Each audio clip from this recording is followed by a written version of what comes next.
Victor Gao. Welcome to the program, sir. With NATO now planning its military presence in Greenland and Trump citing the presence of Russian and Chinese so-called threats in the vicinity of the island, and now Denmark is sounding the alarm about the American expansion. So who is the real threat in this situation, do you think? Very obviously, the real threat, and right now the only threat to Greenland, is President Trump and his government, which threatens to take over Greenland, to plunder the assets of Greenland for the use of the United States.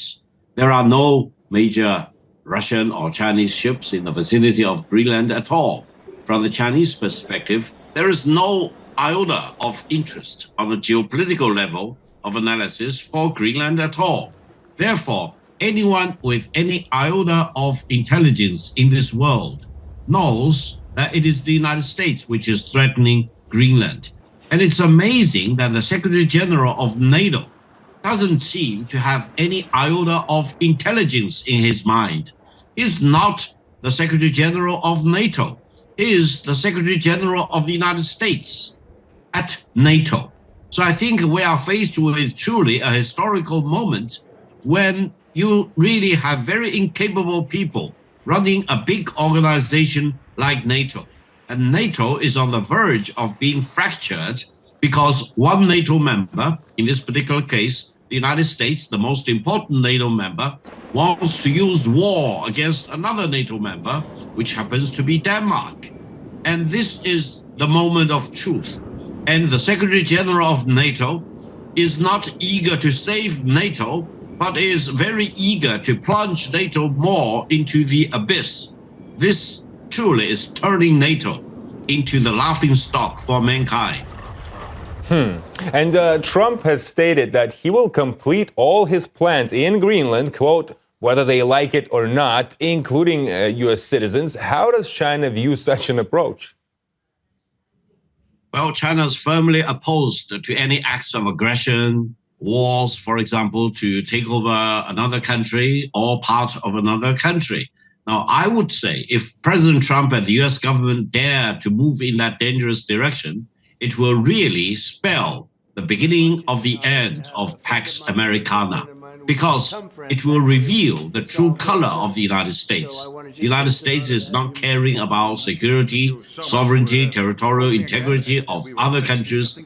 It only cares about plundering the assets and the wealth of other countries, even at the cost of violating the sovereignty and territorial integrity of other nations. This will mark a free fall from the so-called top of the mountain to the abyss of the rule of the jungle.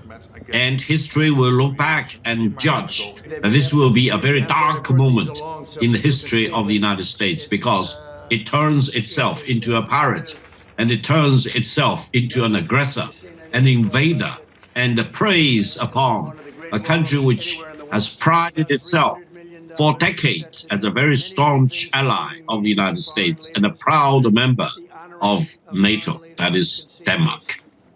And Beijing has repeatedly raised concerns over NATO expansion in Asia-Pacific, with the alliance now setting its sights on the Arctic. What reaction can we expect from China? Well, China is firmly opposed to NATO expansion, especially into the Asian-Pacific region, because China believes that if NATO moves in that dangerous direction, it is a violation of the original charter obligations of NATO as an organization. But now NATO itself is on the brink of collapsing under the weight of US threatened invasion of Greenland, disregarding the sovereignty and territorial integrity of Denmark. So I think this is the moment of truth. All of us need to watch the situation very closely, and I hope mankind will call on the United States not to commit any act of aggression against a proud nation like Denmark. On this particular point, I am completely on the side of the Danish people and the Danish government.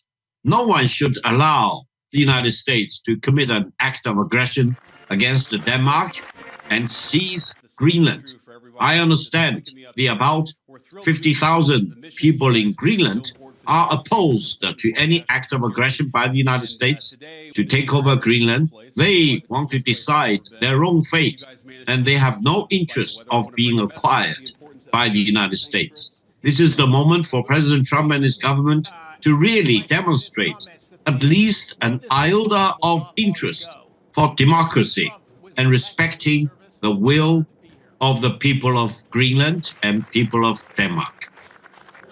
All right, Chinese lawyer and academic chair professor at Soochow University in Beijing, Victor Gao, thank you so much for this analysis.